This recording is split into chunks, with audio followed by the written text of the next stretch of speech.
see you all. Sorry, Uh, I forgot to tell you I'm doing a recording for this. I just started it now. Are you no, fine with it, guys? All right, thank you. Okay. You can. okay. Yes. So I heard from many of you, or some of you are like maybe just joining college or might be in the university or like doing some of those pieces.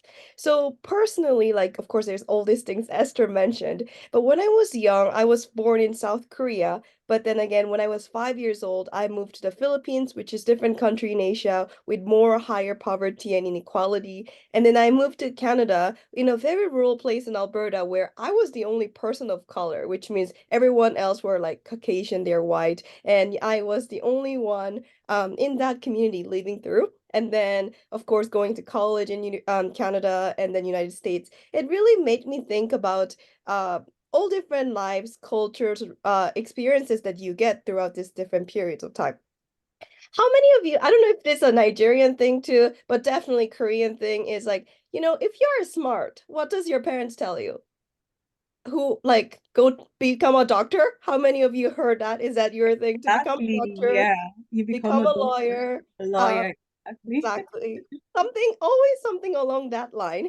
But when I was young, because I see such a different variety or like things that people are experiencing, I noticed that there's so much things that you can change. For example, when I first came to Philippines when I was 7 years old, I was shocked to see kids around 3 or 5 years old who do not have any access to the money, so they don't get to get any part of the education. So they have to walk around selling flowers because of the corruption maybe within their community or things that they are impacted. Or small things such as because it is an island country with higher and higher chances of global warming and climate change, more and more people are suffering with the flood, extreme heat event, and these are always the people with the least amount of money. So I just felt like always growing up, there's something you can do within your community level. When I was young, it started from my school community. I was in elementary or middle school, but it does not stop. I just felt like it does not stop myself from making these changes. And to be honest, there's so many of us when we are young who are told, oh yeah, it's okay, like if you become an adult you can make changes, but I think all of us in this room are young adults and we still do not feel like the world is giving us enough opportunity or chance to make those changes, but they just say okay after the college, but after the college now all of a sudden you have to make money. So my belief really comes from the point that at some point it's not a single person who will solve our world's issue, and it's not a big solution that can fix every single thing. I'm sure MJ will talk more about it because it's more prevalent in environmental sin as well. However, each one of us has an influence, like how Esther is starting this group, or folks to share this knowledge through education. Others might be doing more direct work when it comes to environmental pieces, or other folks might be doing this work because, let's say, I'm a woman of color, so me representing myself and others and seeing more of this leadership people in higher positions inspires others to think about, oh, it is possible in this world. So in my point of view, I mean, you folks might have heard about UN SDGs. There's so many areas of work that has to be done, and no one can do and solve all of our world's problem. But each one of us can do something that has to be passionate to you that you can contribute back to the world. So for me, I am here today because I believed I took some of this opportunity to make my community better in a smaller areas within my area, and it just grew throughout this time. Which is why I believe that each and every one of us can help someone or something in this world, even though no one can help entire things at a single time. Perfect. Perfect. A lot to draw from there. And MJ, I'll come to you. But from all what you're saying, Michelle, you said something that's like it's common even in Africa. Like when you're a smart person, what comes to mind immediately is everyone, even in class, your teachers will start telling you in Nigeria we have sciences, commercials, and the arts. And it's generally believed that when you're smart, you go to the sciences, and when you are like I don't want to use the word dull. You go to the heart. They are just for unserious set of persons, right? So and you said you had that kind of feel. So how were you able to navigate, like, actually, obviously you are a smart student. I don't need to ask that. How are you able to navigate like that smartness and not being a doctor? I know you're not a doctor, you're a global sustainable person. How are you able to navigate that? Maybe from your parents or for your environment or something. How are you able to navigate those scenarios and actually go for what you wanted, the change you wanted? Yes. First of all, I did go into science and I did study Oh, good. medicine for my undergraduate, and that's why. Oh, that part of you has not been read anywhere. I've not seen it read anywhere. Yeah, exactly. Because, you Okay. know, I just had to come back to myself and think deeply. Like at the end, yes, I might be able to go back to medical school, but you have to Hmm, think about your purpose. Like I just found out that for myself, my skills and strength lied more with talking to people, going into like conferences like COP28 or other places within the community level where you get to make more changes through education on SDGs and finding others' passion that way. And I thought there's a really big, strong connection between environment and health in that aspect. Yes, when I hmm, become a doctor, I'll be helping in a one-on-one level, but I hmm, always get so frustrated with the system. So I just thought, you know what, if I'm this frustrated, let me work into it so that I can be a part of the solution. hmm. Spot on, spot on.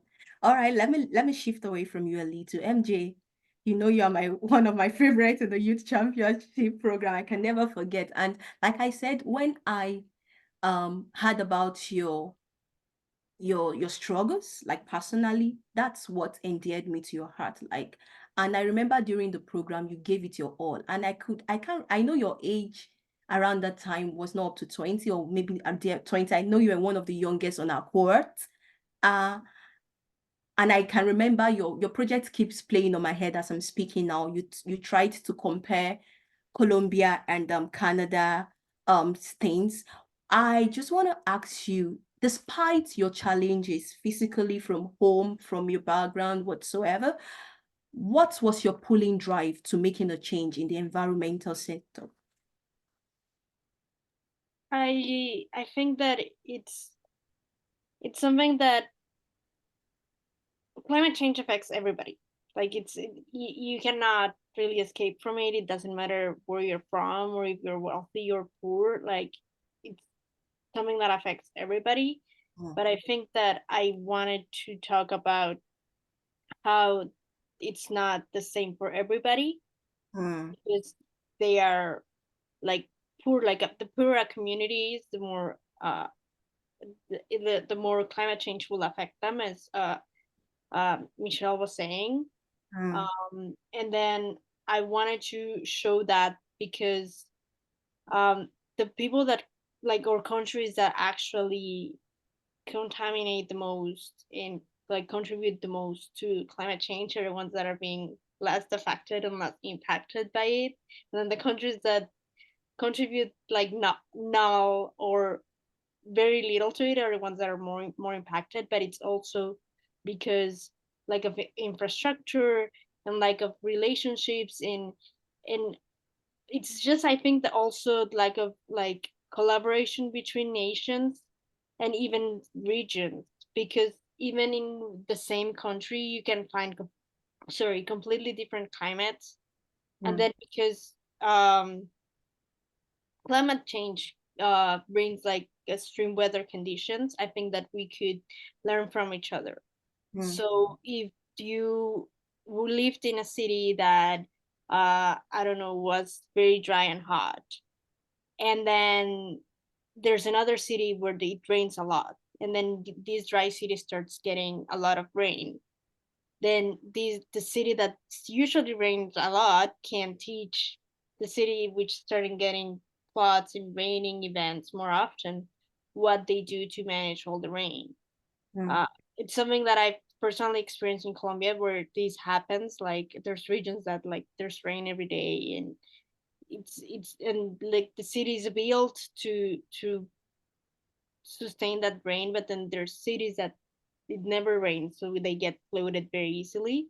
And I think it's just a matter of like you thinking and you collaborating with each other and learning from each other. And it's also I also wanted to show that it things really go beyond being a developed and in developing country, because again, like for example Canada, it's a developed country, but like there's extreme weather conditions, mm, right?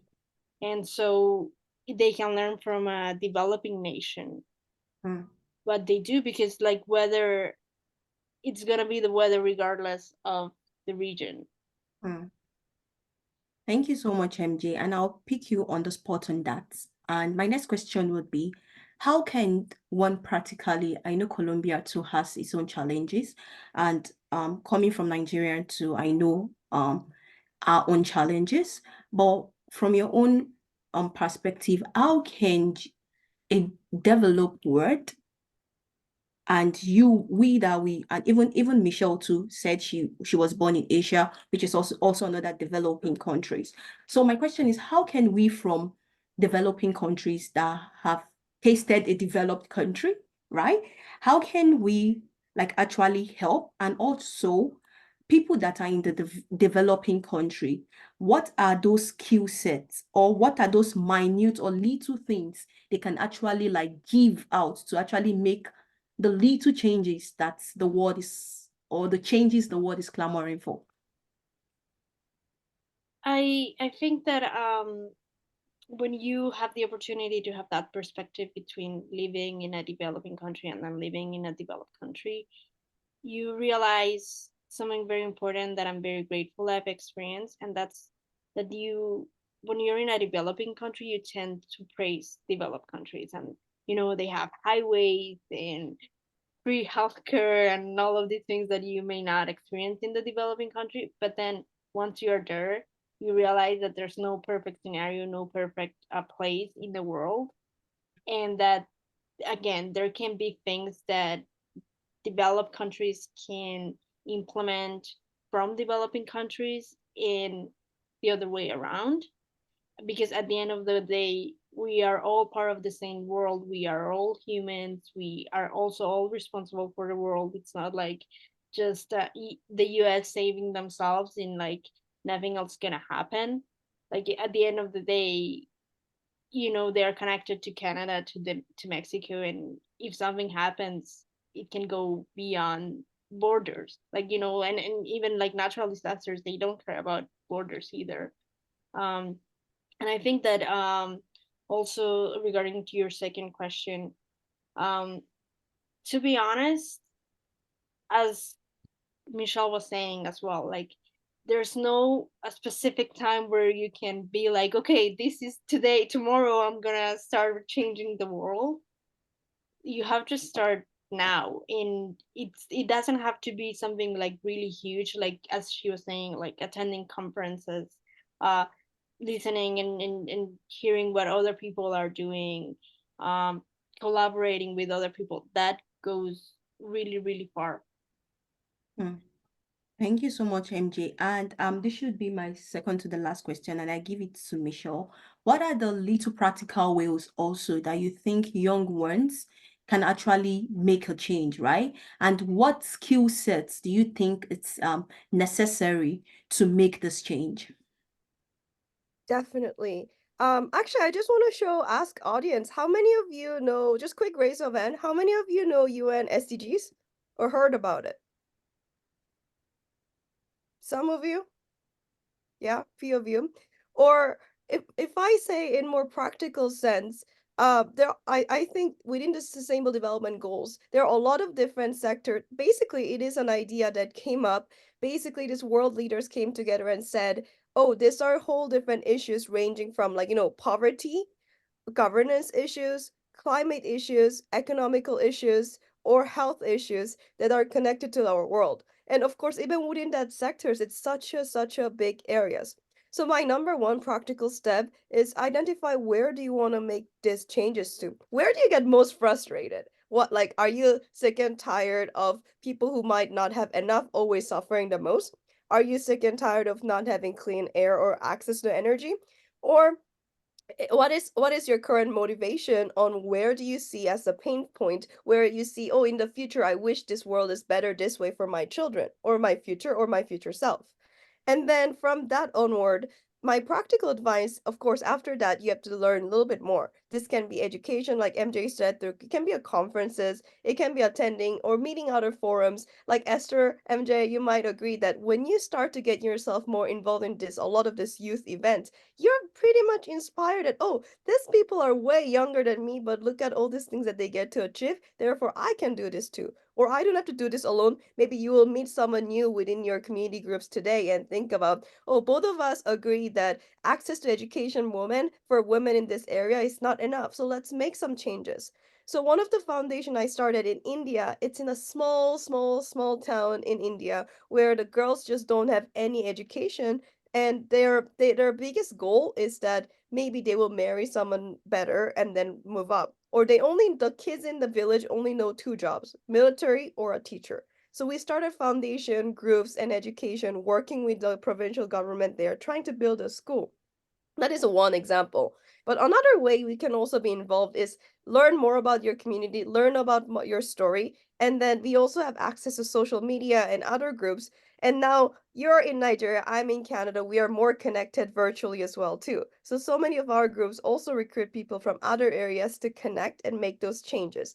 So I think it's incorporating both those physical skills, get yourself educated, find out what you're passionate about, and then start making those changes using platforms. Specific skills, it can be communication, speaking skills, or social media skills, or it can also be project management. There's so many different work that you can do.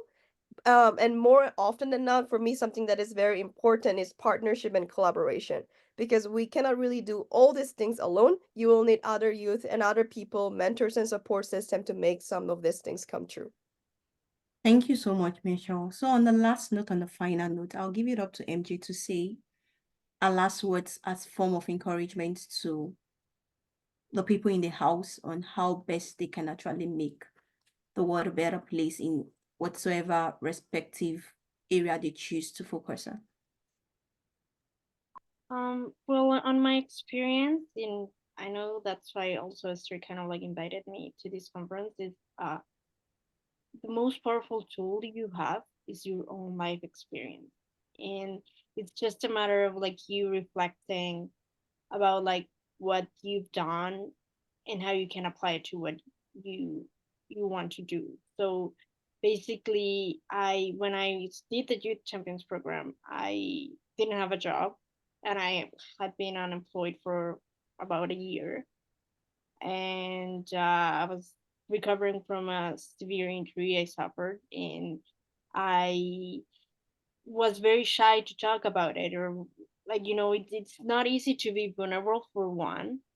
But then I remember that there was one person that told me that I should share my story on LinkedIn about my injury, and I was like, why would I do that? And now that I have a full-time job and that I work for like a renowned organization, like globally renowned organization, I understood why he was saying that to me, and how like even my project that I did at the Youth Champions program, it was basically just my life experience portrayed and I think that that's the thing. Like when you share a life experience, you make it relatable, and then the person that's reading your life experience or that's listening to you can relate and be like, hey, you know what, I also feel frustrated about the system not working, and then the next person will probably feel the same, and then that's when you start collaborating and getting together for change, because even though it seems impossible,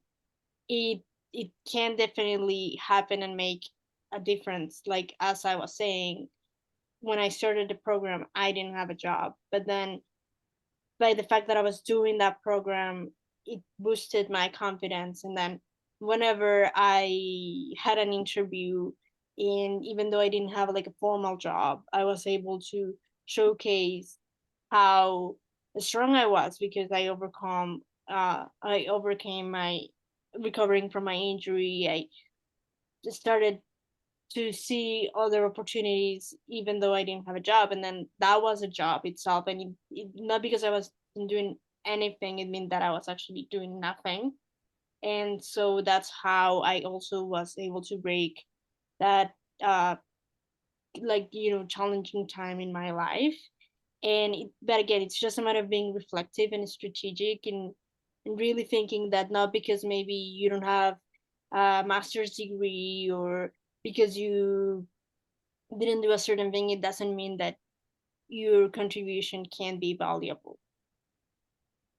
Thank you so much, MJ. I wish we could continue this conversation for long, but I just have to stop it here because they have other things to do. Thanks for sharing your story, the little we could hear, and tips on how we can, in our own little way, change the world. Thank you guys for coming. I'll connect with you guys in your DM, and hopefully we meet in conferences or programs once more. Thank you so much. Take care. Have a wonderful evening. All right, over to you guys. Thank you. Thank you very Bye. much.